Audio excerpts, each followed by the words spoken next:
안녕하세요, 호랑이니스입니다. 오늘도 주요 뉴스를 빠르게 알아보겠습니다. 제9회 전국동시 지방선거 본투표가 오늘 오전 6시를 기해 전국 14,000여 곳의 투표소에서 일제히 시작됐습니다. 이재명 정부 출범 1년 만에 치러지는 첫 전국 단위 선거인 만큼 사실상 정부에 대한 중간평가 성격을 띠고 있습니다. 이번 선거를 앞두고 여야는 공식 선거운동 마지막 날이었던 어제까지 총력전을 펼쳤습니다. 더불어민주당 지도부는 서울 유세에서 내란의 잔불까지 없애자는 구호를 내세우며 정권 심판론에 불을 지폈습니다. 정청래 총괄 상임선대위원장은 이재명 대통령 지지가 곧 민주당 후보 지지로 이어져야 한다며 강한 결집을 호소했습니다. 반면 국민의힘은 충남에서 마지막 유세를 열고 거대 여당에 대한 견제가 필요하다는 메시지를 전면에 내세웠습니다. 장동혁 상임선대위원장은 이재명과 민주당의 오만함을 막지 못할까 두렵다고 말했고 오세훈 서울시장 후보 역시 오만의 폭주를 중단시켜야 한다며 지지를 요청했습니다. 투표 당일인 오늘 이재명 대통령은 SNS를 통해 투표 참여를 독려했습니다. 정청래 대표는 권력은 총구가 아닌 투표소에서 나온다며 투표의 중요성을 재차 강조했고 장동혁 대표도 회의에서 투표 포기는 오만한 이재명에게 재판을 지을 기회를 주는 것이라며 보수 지지층을 향해 결집을 촉구했습니다. 전국 투표는 오늘 오후 6시에 종료되며 6시 20분경부터 개표가 시작될 예정입니다. 이번 선거부터는 수검표 절차가 도입되어 개표 시간이 지난 선거보다 다소 길어질 것으로 보입니다. 강선자 윤곽은 이르면 내일 자정, 접전 지역은 새벽 3, 4시경 드러날 전망입니다. 정권 심판이냐, 여당 견제냐, 오늘 밤 유권자들의 선택이 어떤 결과를 만들어낼지 주목됩니다. 더 자세한 내용은 아래 링크에서 확인해보세요.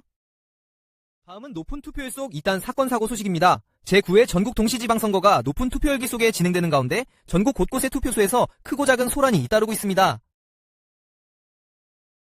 중앙선거관리위원회에 따르면 오늘 오후 1시 기준 투표율은 46.0%로 집계됐습니다. 이 수치는 역대 지방선거 최고치를 기록한 사전투표율 23.51%가 합산된 것으로 4년 전 같은 시간대보다 무려 7.7%포인트나 높은 동시간대 역대 최고 기록입니다. 지역별로는 전남이 56.1%로 가장 높은 투표율을 보였고 경기가 43.0%로 가장 낮은 수준을 기록했습니다. 뜨거운 투표열기만큼 투표소 내 소란도 잇따랐습니다. 경찰청 집계에 따르면 오늘 낮 12시까지 선거 관련 100일비 신고는 총 213건으로 투표방해 및 소란행위가 가장 큰 비중을 차지했습니다.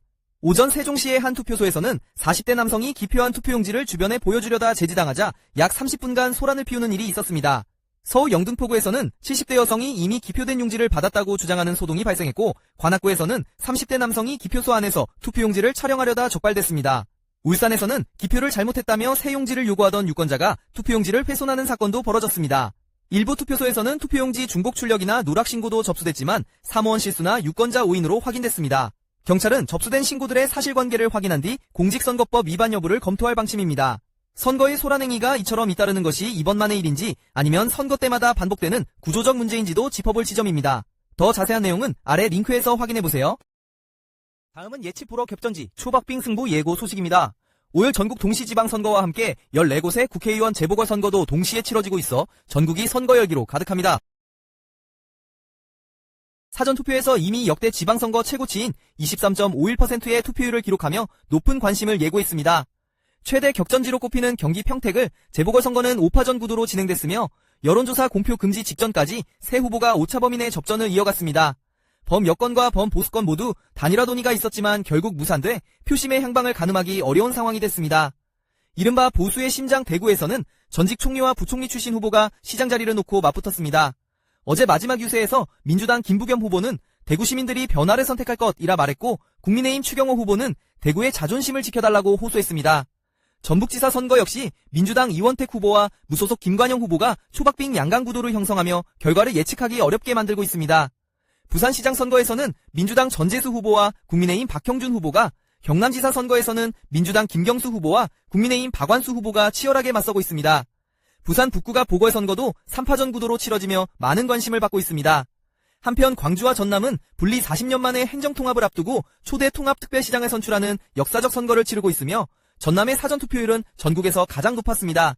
오늘 밤 개표 결과가 나오면 여야 모두 향후 전국 운영에 큰 영향을 받을 것으로 보입니다. 어느 지역에서 이변이 나올지 초박빙 접전의 결과가 어떻게 나올지 주목됩니다. 더 자세한 내용은 아래 링크에서 확인해보세요. 다음은 트럼프, 이란 협상 지속, 충성파 인사 논란 소식입니다. 도널드 트럼프 미국 대통령이 이란과의 협상 중단설을 정면으로 부인하며 대화가 계속되고 있다고 밝혔습니다. 트럼프 대통령은 현지 시간 2일 소셜미디어를 통해 우리의 대화는 오늘도 계속 이어지고 있다며 이란 측에 합의를 촉구했습니다.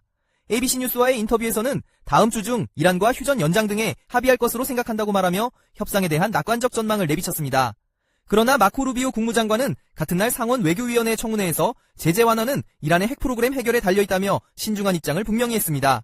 루비오 장관은 이란과의 전쟁이 끝났다는 표현을 쓰며 추가 군사행동 가능성은 낮다는 뜻을 내비쳤습니다. 트럼프 대통령의 낙관론과 루비오 장관의 조건부 입장 사이에서 협상의 실제 진전 여부는 아직 불확실한 상태입니다. 이러한 가운데 트럼프 행정부의 고위직 인사를 둘러싼 논란도 동시에 불거졌습니다.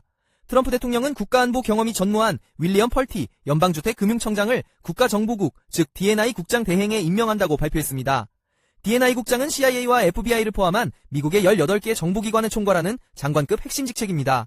사모펀드 출신인 펄티 대행은 트럼프 대통령의 정적들을 상대로 조사를 주도해온 이른바 충성파 인사로 분류됩니다. 이번 인사에 대해 여당인 공화당 내에서도 우려의 목소리가 나왔는데 공화당 존 슌 상원 원내대표는 우리에게 필요한 건 전문가라고 말했습니다.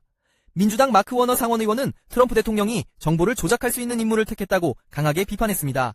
정보 전문성보다 충성도를 우선시한 이번 인사가 미국의 정보 역량과 정치 지형에 어떤 영향을 미칠지 앞으로의 행보가 주목됩니다. 더 자세한 내용은 아래 링크에서 확인해보세요. 이상 호랑이 뉴스였습니다. 오늘도 시청해주셔서 감사합니다.